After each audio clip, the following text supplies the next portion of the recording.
That is the voice of the people today, one of the most clarion voices of the people that we used to enjoy so much, virtually every single week for more than 6 years on the mother of all talk shows, was the legend, Karl in Plaistow, who joins me on the line, though I gather not from Plaistow. Karl, are you there, my friend? Yes, I am in Plaistow, yes. You are in Plaistow. You I'm remain, Karl, in Glaswegian. Plaistow. I heard that you had moved, at least temporarily, elsewhere. I'm No, sorry about that. I go temporarily to my lady friends every week or the other week. You see, Oh, well, I have a perfect life. we'll not intrude in these private affairs. We don't want to be under your duvet. Karl, first of all, how are you? Very well, actually. I've had a bit of trouble with a bleeding ulcer and whatnot, but it's been cured. It's been, and I had cancer as well. I've had a heart attack. I've had the bloody lot, George. You have, but you're still here. alive and kicking. I'm kicking. I'm still kicking as well, you know. Now, Sad news, of course, about Comrade Mandela. Ah, yes. But he lived a great life, 95 years. Wonderful. And he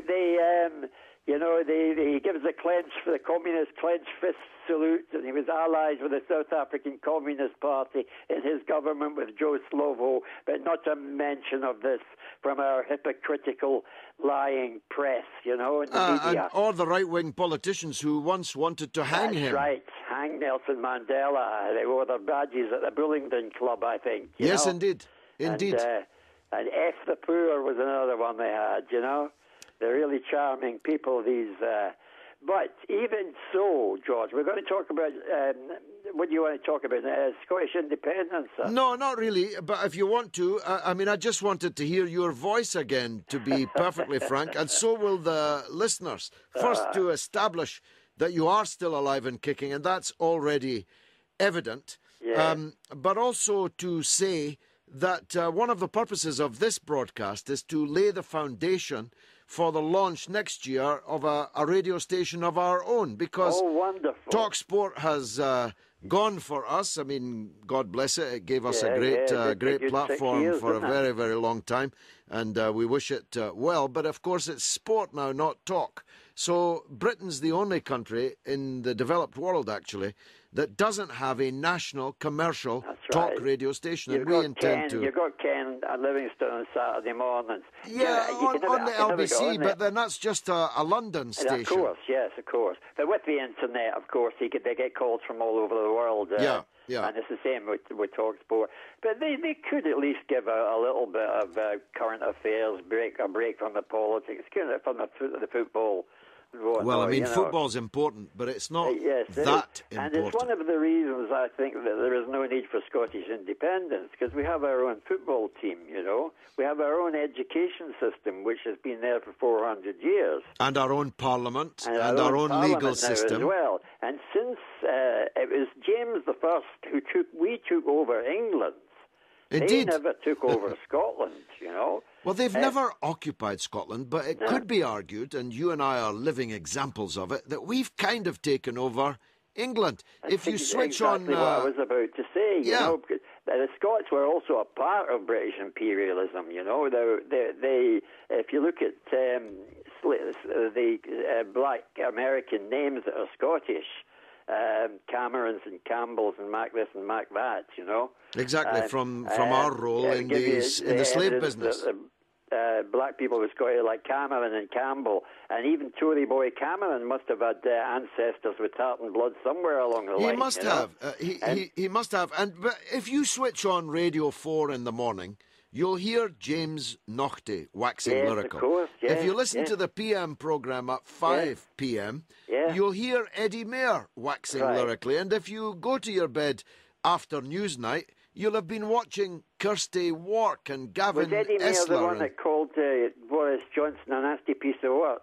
Yes, and he's the best broadcaster anywhere in the mainstream media. He's proving away his Nazi eugenics now about the intelligent and all the rest of it. Wasn't that a turn? Describing us as cornflakes that will inevitably fall to the bottom of the pack and all that.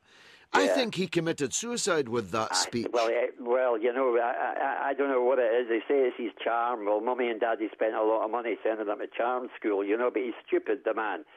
He couldn't pass an IQ test on LBC the other morning, you know. I saw that some listener stumped him with several questions, yeah. Yeah, and we've had a motley crew of Scots in Downing Street, from Bonar Law through Ramsay MacDonald, Harold Macmillan, I apologise for these people, Alec Douglas-Hume, Gordon Brown, and even to our shame, the notorious mass murderer Tony Blair was born in Edinburgh. And not to forget the best Prime Minister we never had, potentially great, anyway, John Smith. John Smith, God rest his soul. Yes, exactly. And the English need someone to tell them what to do, George, you know. And there's a story about the boy who went to England from Scotland. When he went back, his father said to him, "What did you think of the English?" He said, "I don't know, only met the heads of the departments." And the heads of the departments are far more often... Top civil service, the whole... not all on their side. Some of them are establishment figures. Yeah, but they are Scottish. Pretend that we are an oppressed nation.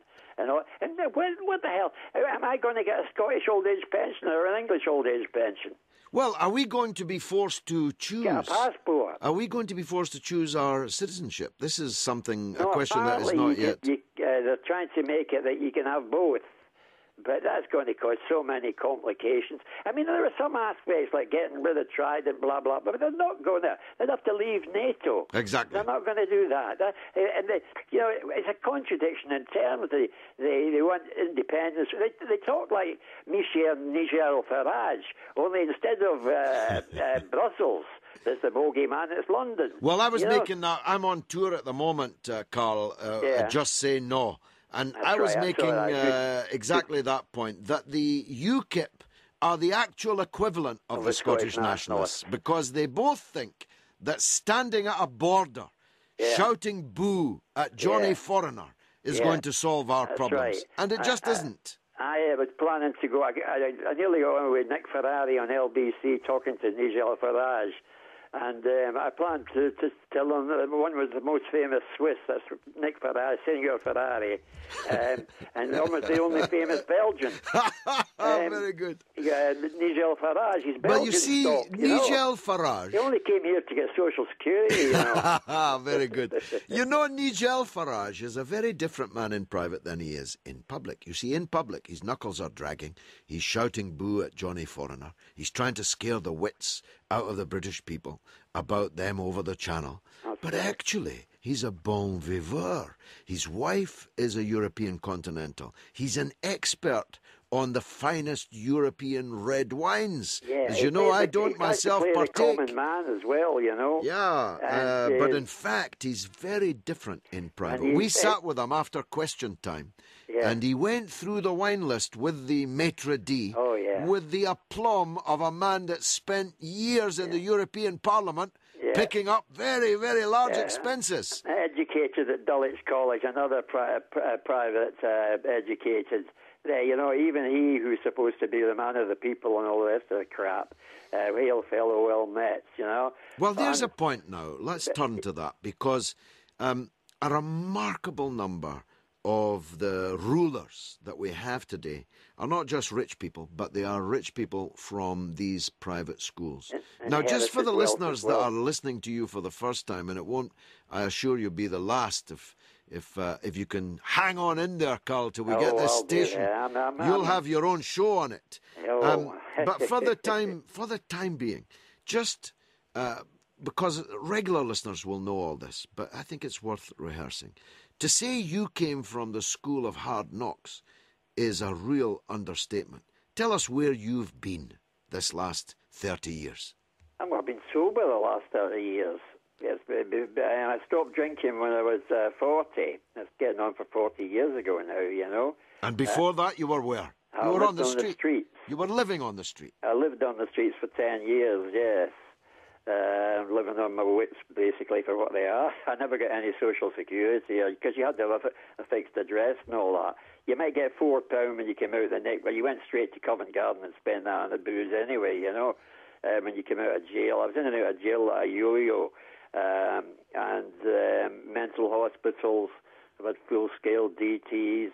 I've gone as low as you can go, surgical spirits, methylated spirits. But that's the paradox about alcoholism, if I may digress slightly, you know, that the worse you are, the more likely you are to recover. Because you've got to get to the end, basically, the pits, when you've got nothing absolutely to lose. And I went to AA in spite of the supposed religious connections, you know, but it's not that. It just believes in a power greater than yourself. And I believe my unconscious mind is that power greater than myself. The penny dropped eventually, because with alcoholism, you know you're an alcoholic, you can't deny it, but your unconscious mind tells you it's rewarding when it's no longer rewarding. But once the penny drops, and it did with me almost clearly, almost in a day, the penny dropped. This was punishing, not rewarding, you know. And as I say, I've been nearly 40 years without a drop of drink. That's just a fantastic story. My joy is unconfined, I promise you, speaking with you again. Thanks for joining us on the Mother of All Christmas podcast. Thank you for having me, George. And we're going to have you, and I know you're going to be there on the new radio station when we can launch it. I'll need to learn about the internet to find out about this podcast business. 99p. I'm being bloody reminded. I haven't even started yet. 99p, but it will be free to you. We'll just make sure that you know how to access it. Karl in Plaistow. Always, you'll forever be Karl the legend in Plaistow. Thank you very much, George. Thanks very much, Karl. Bye-bye. Bye, son. Hello, Tony Blair here. Just